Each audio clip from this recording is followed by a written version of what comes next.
The Millionaire old profound saga of Jewish people. हम explore करेंगे उनके ओरिजिन, उनका कंट्रीज लॉन्ग जर्नी और 1948 में इसराइल बनने से पहले जूइश कहां रहते थे। Most importantly we'll address a sensitive question: why do they face so much animosity today despite being a generally peaceful and prosperous community?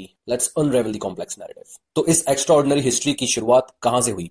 ये लगभग 4000 साल पहले मिडिल ईस्ट में शुरू होता है, इब्राहिम से, जिन्हें जूइश, क्रिश्चियन और मुस्लिम्स सब मानते हैं। उनके डिसेंडेंट्स, जिन्हें इजराइलाइट्स कहते हैं, कैनान में सेटल हो जाते हैं, जिसे हम आज इजराइल और पैलेस्टीन बोलते हैं। आगे चल के यहीं किंग डेविड और किंग सोलोमन ने अपना विशाल साम्राज्य बनाया। लेकिन ये अनोखा साम्राज्य हमेशा के लिए स्थिर नहीं रहा।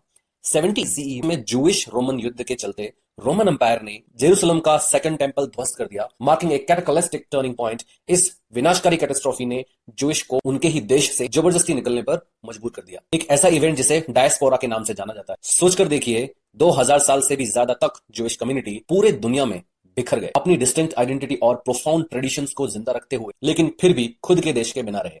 उन्होंने यूरोप से लेकर मिडिल ईस्ट और नॉर्थ अफ्रीका तक कई फ्लरिशिंग हब्स बनाए। तो 1948 से पहले वो कहां थे? जूइश लिटरली ग्लोबल सिटीजन्स थे, हर जगह बसे हुए, लेकिन उनके दिल का कनेक्शन अपनी पुरानी जमीन से ही था, जो कि कभी टूटा नहीं।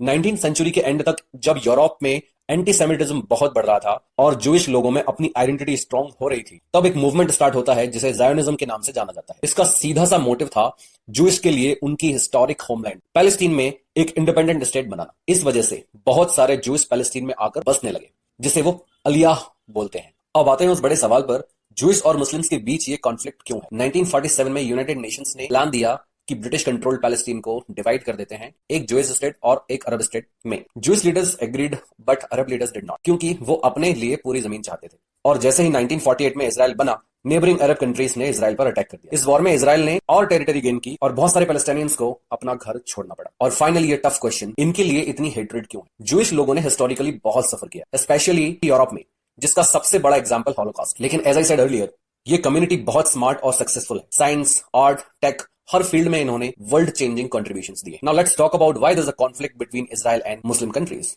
There are mainly 3 reasons behind this conflict. Reason number 1, land dispute.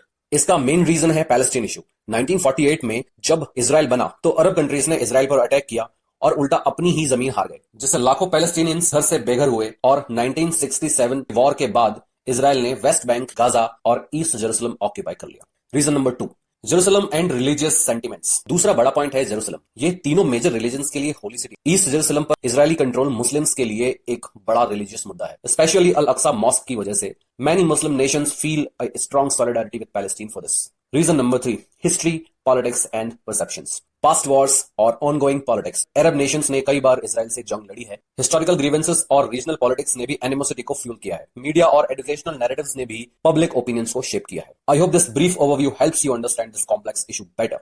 Let me know your thoughts in the comment. Thank you.